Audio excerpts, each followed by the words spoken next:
What happens when a wealthy businesswoman discovers that a simple sanitation worker has achieved what years of expensive therapy could not with her silent daughter?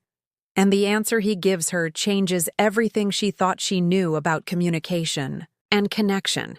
Because sometimes the most profound understanding comes not from those who speak the loudest, but from those who know how to truly listen. And in a world obsessed with words and solutions, one man shows that presence matters more, then promises that acceptance speaks louder than advice, and that a child who has been silent for years might finally find her voice not through force or expertise, but through genuine human connection. And as Elizabeth Morgan watches her daughter interact with someone for the first time in half a decade, she realizes that everything she built, every dollar she earned, and every expert she hired meant nothing compared to this one moment, and the journey that brought them here started on an ordinary morning that would prove to be anything but ordinary. Elizabeth Morgan stood at the tall windows of her penthouse office overlooking downtown Seattle, watching the city wake up beneath her. And from this height, everything looked small, manageable, controllable, which was exactly how she preferred her world to be organized and predictable, because control had built her empire, and control kept chaos at bay. But what she did not know was that control was about to meet its match in the most unexpected form. The morning started like any other, with her assistant Rebecca bringing coffee and going through the schedule. But Elizabeth barely listened because her mind was elsewhere, specifically on the folder sitting on her desk, the one containing reports from yet another specialist who had failed to help her daughter speak, and the frustration burned in her chest like acid. Because how could all her money and all her resources not fix this one thing? Her daughter Sophia had stopped speaking 6 years ago after the accident that took her father, and no doctor or therapist or specialist could bring her voice back, and Elizabeth had tried everything from conventional therapy to experimental treatments from the best child psychologists in the country to alternative healing methods, and nothing worked, and Sophia remained locked in silence, growing more distant with each passing year. Elizabeth picked up her phone and called down to her driver, telling him to have the car ready because she needed to go home early today to check on Sophia, who had another appointment scheduled with a new specialist this afternoon, and she gathered her things preparing to leave when Rebecca appeared at the door with an odd expression. "There is someone here to see you," Rebecca said hesitantly, and Elizabeth frowned because her schedule showed no appointments for another hour, and she did not appreciate surprises. But Rebecca continued saying, "It is Marcus Chen from the sanitation department, and he says, it is urgent." Elizabeth felt annoyance flash through her because what could possibly be urgent about garbage collection? But she nodded curtly and told Rebecca to send him in. And a moment later, a man in a dark blue uniform entered her office, looking completely out of place among the expensive furniture and modern art. Marcus Chen was not what she expected. Instead of appearing intimidated by the lavish surroundings, he carried himself with quiet dignity, and when he met her eyes, his gaze was steady and calm, and something about that irritated Elizabeth more than if he had been nervous. "Miss Morgan," he began, and his voice was respectful, but not deferential. "I apologize for coming here unannounced, but I needed to speak with you about your daughter," and immediately Elizabeth felt her entire body tense, because strangers did not get to talk about Sophia, and she was about to say so when Marcus raised a hand gently and continued, "I work on your street, and over the past few weeks I have noticed Sophia watching from the window when I collect the trash." Elizabeth stared at him, processing this information and feeling multiple emotions at once, because yes, Sophia did spend hours at her bedroom window watching the street below, but Elizabeth had assumed she was just staring into space, not actually watching anything specific. And now this man was telling her that her daughter had been observing him. "She watches everyone," Marcus said simply, and his tone held no judgment, just observation. "But yesterday something different happened, and I thought you should know." And he paused as if choosing his words carefully before continuing. "Yesterday morning when I was collecting the bins outside your building, Sophia came outside." The words hit, Elizabeth like a physical blow because Sophia had not voluntarily gone outside in over a year. And Elizabeth felt her heart start to race as Marcus continued speaking in that same calm, measured way. She did not come close, he said, but she stood on the steps, and she watched me work, and when I noticed her I did not approach or speak, because I could tell she did not want that. But I did wave, and she and he paused again, and Elizabeth found herself leaning forward unconsciously waiting for him to finish, and she waved back. Elizabeth sat down heavily in her chair because this seemed impossible, and yet Marcus had no reason to lie, and she studied his face, looking for any sign of deception or ulterior motive, but found only sincerity.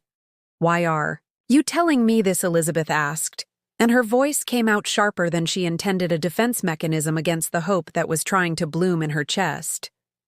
Because Marcus said, meeting her eyes directly, "I have a daughter too," and if she had stopped speaking, and someone noticed her reaching out, even in a small way, I would want to know. And there was something in his expression that made Elizabeth believe him completely. Over the next week, Elizabeth found herself doing something she never did. Before she came home early and watched from a different window as Marcus collected the trash on their street, and sure enough, Sophia appeared on the steps not every day, but often enough, and each time Marcus would acknowledge her with a simple wave or nod, never approaching, never trying to force interaction, just accepting her presence. Elizabeth watched this ritual with growing fascination, because Sophia's body language was different when Marcus was there, less tense, less withdrawn, and one morning, Elizabeth saw something that made her breath catch, because Sophia smiled, just a brief flicker, but unmistakable, and Elizabeth could not remember the last time she had seen her daughter smile. That afternoon, Elizabeth did something impulsive, which was completely out of character for her. She waited outside her building until Marcus appeared with the garbage truck, and when he saw her, he showed no surprise. Just that same calm acceptance. "Can we talk?" Elizabeth asked, and Marcus nodded, and they walked to a small park nearby and sat on a bench while the late afternoon sun filtered through the trees. "I do not understand," Elizabeth began, and her voice carried all the frustration of 6 years. "I have hired the best specialists in the country. I have spent hundreds of thousands of dollars on therapy and treatment, and nothing has worked. And then you show up collecting garbage and suddenly she is responding, and I need to understand what you are doing." That they are not. Marcus was quiet for a long moment, and when he spoke, his words were careful and deliberate. "I am not doing anything," he said, and that is the point. And Elizabeth started to protest, but he continued, "I am not trying to fix her or change her or make her speak, and I'm not treating her like a problem that needs solving, and I am just there doing my job and accepting her exactly as she is. But that does not make sense." Elizabeth argued, because acceptance does not create change and therapy is supposed to help, and all those specialists know what they are doing. "Do they?" Marcus asked gently. "Or do they know what they think should happen? And there is a difference between helping someone heal and trying to force them into a predetermined idea of what healing should look like." And maybe Sophia does not need someone trying to understand her. Maybe she just needs someone willing to be present without expectations. Elizabeth felt something shift in her chest, because his words challenged everything she had believed about fixing her daughter, and she thought about all those therapy sessions where specialists asked Sophia questions and waited for responses and grew frustrated when none came, and she thought about how she herself had pleaded with Sophia to speak, had sometimes cried in frustration at the silence, and suddenly she wondered if all that pressure had only made things worse. Marcus seemed to sense her thoughts, and he spoke again, his voice kind but honest. "Sometimes the hardest thing is to stop trying so hard and just be with someone in their silence, and not because you are giving up, but because you are telling them that they are enough exactly as they are right now." Over the following weeks, Elizabeth started changing her approach with Sophia. Instead of scheduling appointments with specialists, She spent time simply being with her daughter without agenda or expectation, and she stopped asking questions, stopped waiting for responses, and instead just sat beside Sophia while she drew or looked out the window. And slowly, almost imperceptibly, things began to shift, because Sophia started sitting closer to her mother during these quiet times, and sometimes she would show Elizabeth her drawings without being asked, and once she even rested her head on Elizabeth's shoulder, and these small gestures meant more than Elizabeth could express. Meanwhile, Sophia continued her ritual with Marcus appearing on the steps when he came to collect the trash, and Elizabeth noticed that the interactions were gradually becoming more involved, because now Sophia would sometimes hold up her drawings to show him from a distance, and Marcus would give a thumbs up or nod with genuine interest. One morning, Elizabeth watched as Sophia picked up a piece of chalk and drew a hopscotch pattern on the sidewalk, and when Marcus appeared, Sophia pointed to it and then to him, and for a moment Elizabeth held her breath wondering what he would do.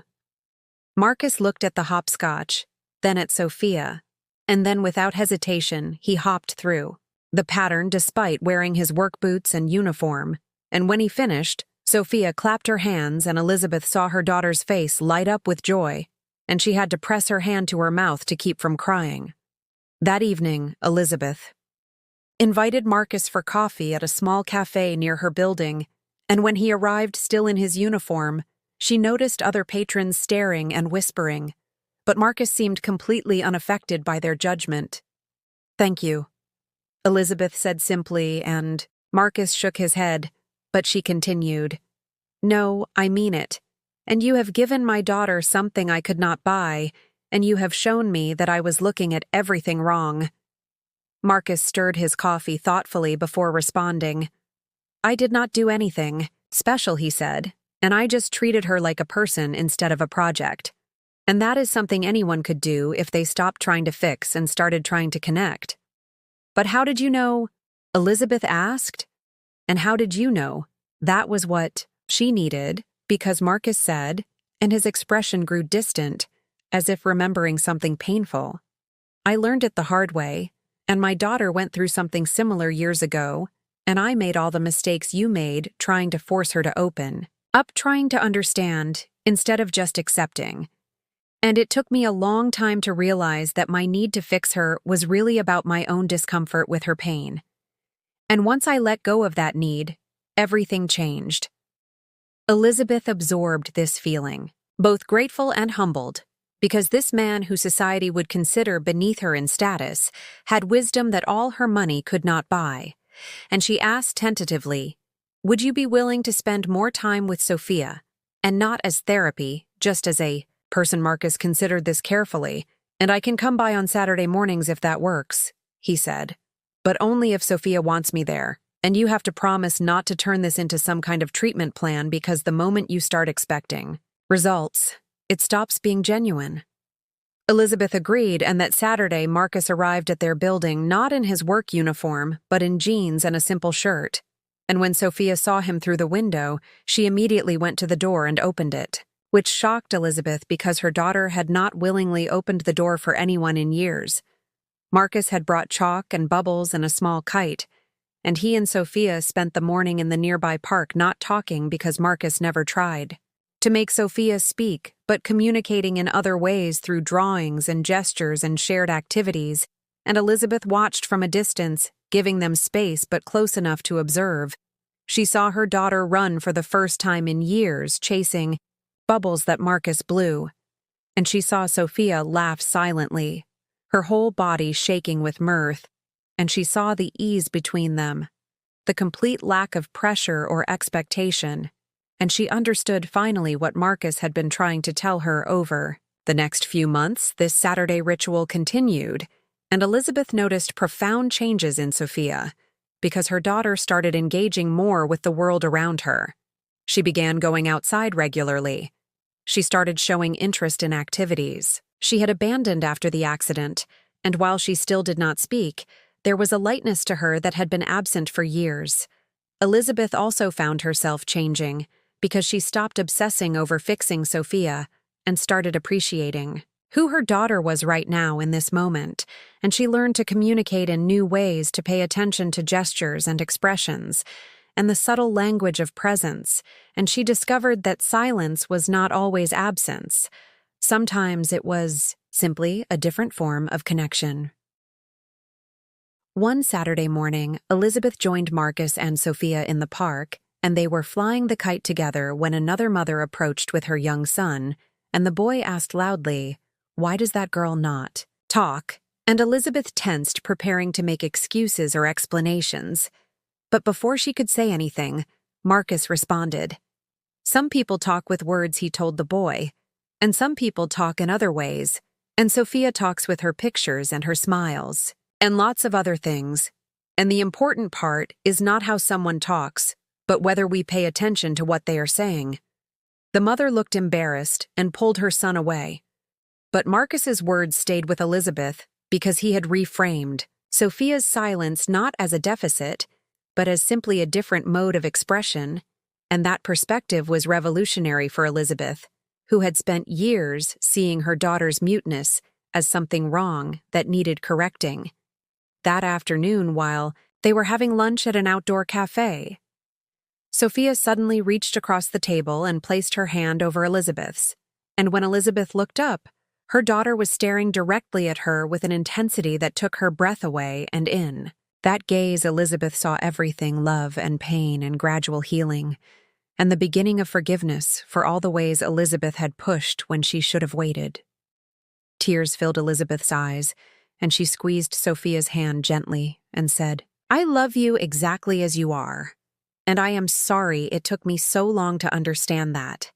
And Sophia did not respond with words, but she did not look away either, and that sustained eye contact was its own form of communication. Marcus watched this exchange with quiet satisfaction, and when they left the cafe, he walked with them back toward Elizabeth's building, and along the way, they passed other sanitation workers, and Elizabeth noticed how Marcus greeted each one by name, asking about their families and their lives, and she realized that this quality of genuine attention was not something he reserved for special occasions. It was simply who he was at the building entrance. Elizabeth impulsively invited Marcus up to their penthouse, and he hesitated, clearly uncomfortable with the wealth on display, but Sophia took his hand and gently tugged, and that decided it. And they rode the elevator up together. Inside the penthouse, Marcus looked around at the expensive art and designer furniture and floor-to-ceiling windows, and Elizabeth suddenly saw her home through his eyes, cold and impersonal, more like a museum than a place where people actually lived. Sophia led Marcus to her room, which was the complete opposite of the rest of the penthouse, because every surface was covered with drawings and crafts and colorful chaos. And Marcus smiled and said, "This is perfect, and this is exactly what a room should look like, full of life and creativity." They spent the afternoon in Sophia's room with Marcus genuinely interested in every drawing and project, and Elizabeth sat on the floor with them feeling more relaxed than she had in years, and at some point she realized that this simple afternoon with no agenda beyond being together was what happiness actually felt like. As evening approached, Marcus prepared to leave, and at the door, Sophia did something completely unexpected. She threw her arms around him in a tight hug, and Marcus hugged her back, and over her daughter's head he met Elizabeth's eyes, and the understanding that passed between them needed no words. After Marcus left, Elizabeth tucked Sophia into bed, and as she was about to turn off the light, Sophia reached for the notebook she sometimes used to write simple messages, and she wrote something and handed it to her mother. The note said, "Thank you for listening," and Elizabeth felt tears stream down her face, because those 4 words contained so much more than their surface, meaning they were acknowledgement, and forgiveness and hope, and Elizabeth held the notebook to her chest and whispered, "You are so welcome, my darling." The next morning, Elizabeth made a decision that shocked everyone in her life. She announced that she was taking a sabbatical from work for 6 months to focus on being present with Sophia, and her business partners were horrified, and her advisors called it career suicide. But Elizabeth did not care because she had finally understood that all the success in the world meant nothing if she missed her daughter's childhood. During those 6 months, Elizabeth and Sophia developed their own language of connection. They cooked together with Sophia pointing to ingredients and Elizabeth following her lead. They explored the city, visiting museums and parks and small bookstores. They worked in the garden planting flowers and vegetables. And through it all, Elizabeth learned to be comfortable with silence, to stop filling every moment with chatter or questions. Marcus continued his Saturday visits, and gradually he became part of their small family unit, and Elizabeth learned about his life. His own daughter, who was now in college, studying psychology, specializing in childhood trauma. His wife, who had passed away from cancer 5 years earlier, and the philosophy of presence and acceptance that he had developed through his own losses and struggles. One Saturday, they took a trip to the coast, and while Sophia played in the wave, Marcus and Elizabeth sat on the sand watching her, and Elizabeth said, "You know, when you first came to my office, I thought you were just a garbage collector, and I am ashamed of that now." Marcus smiled without offense, "And I am a garbage collector," he said.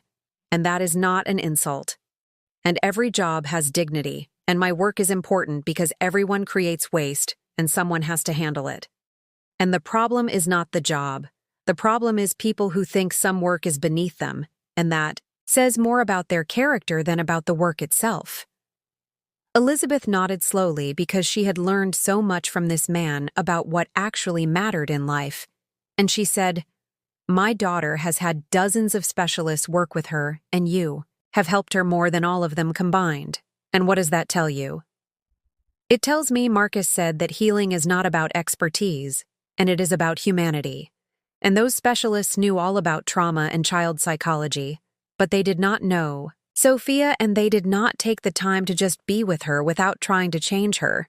And sometimes that is all anyone needs. Someone who can sit with them in their pain without trying to fix it." As the sun began to set, Sophia came running up from the water, and she grabbed both their hands and pulled them toward the waves, and they waded in together, the three of them.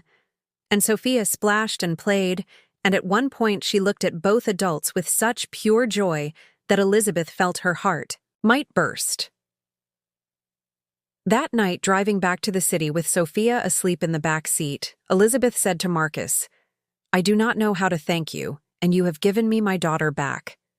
Marcus was quiet for a moment, then said, "I did not give her back, and she was always there, and I just helped you see her, and that is all any of us can do for each other. Really help each other see what was already present." 2 months later, Elizabeth threw a small garden party at the penthouse, and among the guests were Marcus and his daughter Claire, who was home from college, and some of Sophia's former teachers, and a few of Elizabeth's close friends, and it was a warm afternoon filled with laughter and good food and genuine connection. At one point, Elizabeth noticed Sophia and Claire sitting together looking at a photo album, and she moved closer to hear their conversation. And Claire was showing Sophia pictures from her own childhood, telling stories about her own period of selective mutism after her mother's death, and explaining how her father had helped her through it. "And the thing is," Claire said to Sophia, speaking slowly so Sophia could read her lips if needed, "healing does not mean going back to who you were before, and it means becoming someone new, someone who has survived and grown. And it is okay if you never speak again as long as you are happy. And it is also okay if one day you wake up and words just come, and either way you are whole and complete." Right now, Elizabeth watched as Sophia absorbed these words, and then saw her daughter nod and smile and rest her head on Claire's shoulder. And it was such a beautiful moment of one survivor supporting another.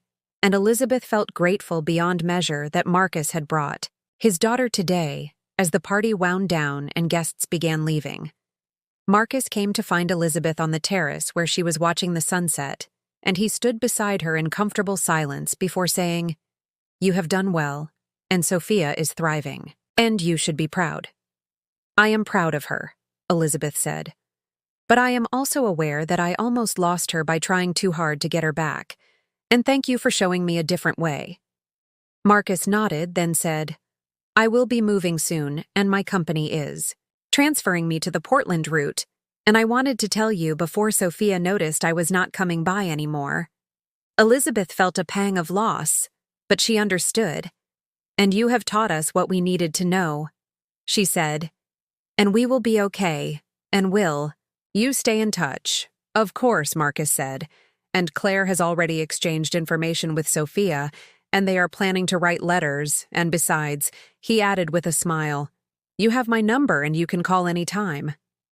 They stood together watching the city lights begin to twinkle below, and Elizabeth thought about how much had changed in just 1 year. How a chance encounter with a sanitation worker had transformed her entire understanding of love and healing and connection. Before he left that evening, Marcus gave Sophia a gift. It was a journal with a beautiful cover, and inside he had written just one sentence on the first page. Your voice matters, however you choose to share it. Sophia hugged the journal to her chest and then hugged Marcus, and when he pulled back, Elizabeth saw tears in his eyes, and she understood. Because saying goodbye to Sophia was hard for him too. Because in helping her heal, he had honored his own daughter's journey and found meaning in his own losses.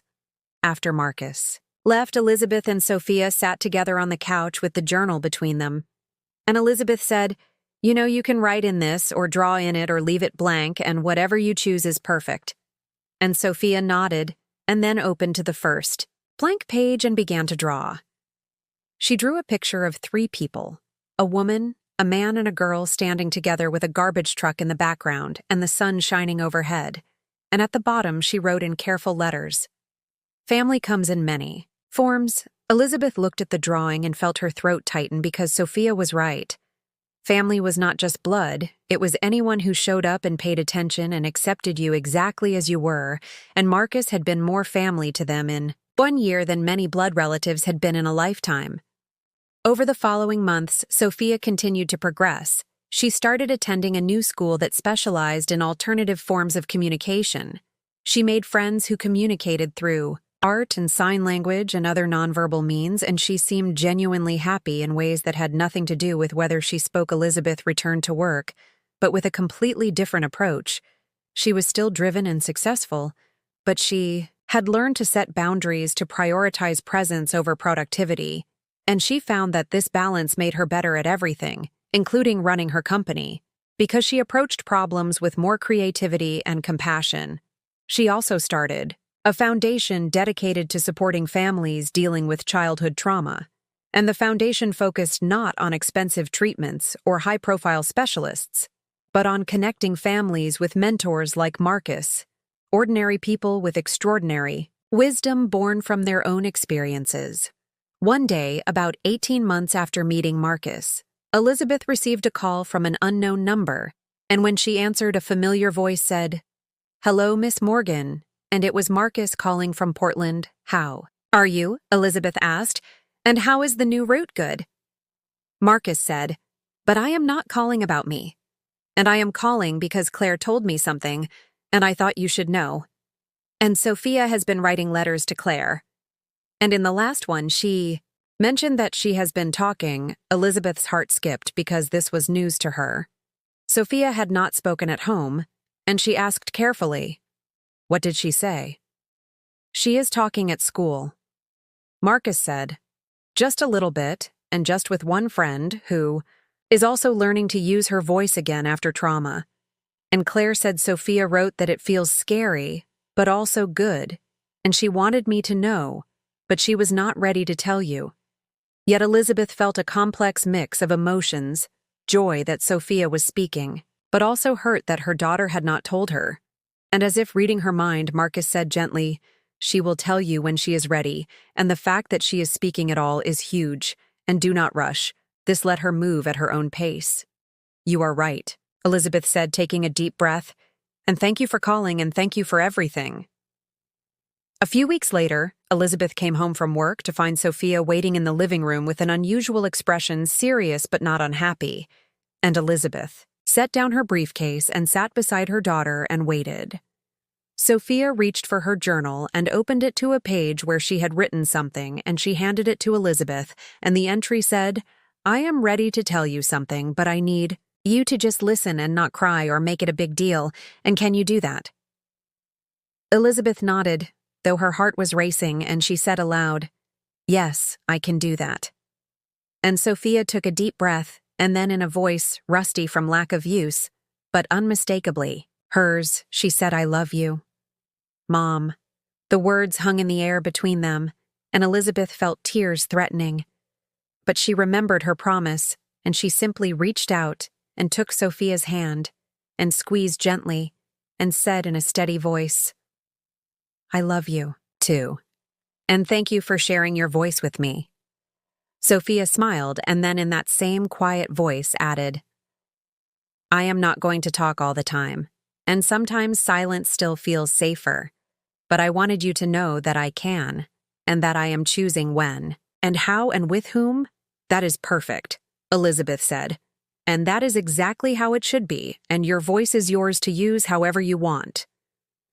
They sat together in comfortable silence, and Elizabeth thought about the journey they had taken from that first morning when Marcus appeared in her office to this moment right here, and she realized that the real transformation had not been Sophia learning to speak again. It had been both of them learning that communication came in many forms, and that love meant accepting each other exactly as they were. Later that evening, Elizabeth called Marcus to tell him the news, and he listened quietly, and when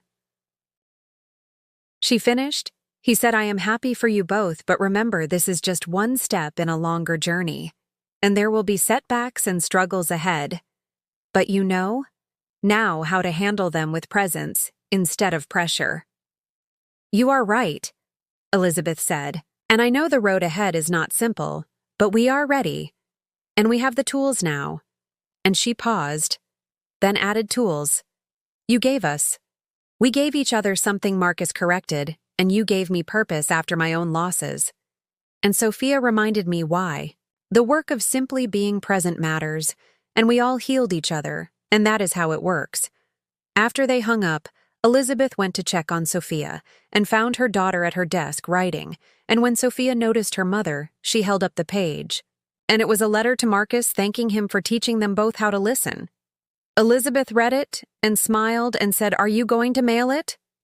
And Sophia nodded, and then in her quiet voice said, "He saved us." "Did not." Elizabeth considered this carefully. "Before responding, he showed us how to save ourselves," she said, "and there is a difference. And what he gave us was not rescue, but tools and understanding. And those are gifts we can use for the rest of our lives, and gifts we can give to others." Sophia thought about this and nodded, and then asked, "Do you think he knows how much he changed things?" "I think Marcus said, and I think he knows exactly what he did, and more importantly, he knows that what he did was not special or magical, but simply human. And that is his whole point, that any of us can do this for each other, if we stop trying so hard to fix and start simply being present." That night, as Elizabeth prepared for bed, she stood at her window looking out at the city below, and she thought about all the people down there living their lives, facing their struggles and carrying their pain, and she wondered how many of them were searching for complicated solutions when what they really needed was someone to simply see them and accept them and be present without judgment. She thought about Marcus out there somewhere in Portland, collecting garbage and changing lives without even trying, and she thought about Sophia, asleep down the hall speaking when she chose to, and silent when she preferred, and both options equally valid and equally her. And Elizabeth understood finally that the greatest gift was not wealth or success, or even the return of her daughter's voice. It was the wisdom to know that love meant letting go of control and accepting that healing happened on its own timeline, and that the most profound changes often came from the simplest acts of human kindness and presence. The story of how a billionaire businesswoman and a sanitation worker became family was not dramatic or sensational. It was simply a testament to the power of genuine connection and the reminder that sometimes the people society values least have the most to teach us about what really matters, and that true wealth is not measured in dollars, but in moments of authentic presence and unconditional acceptance. And as Elizabeth finally climbed into bed, she smiled, because tomorrow was Saturday, and while Marcus was no longer there to spend the morning with them, she and Sophia had plans to visit the park and fly a kite and simply be together. And that was enough, more than enough, it was everything.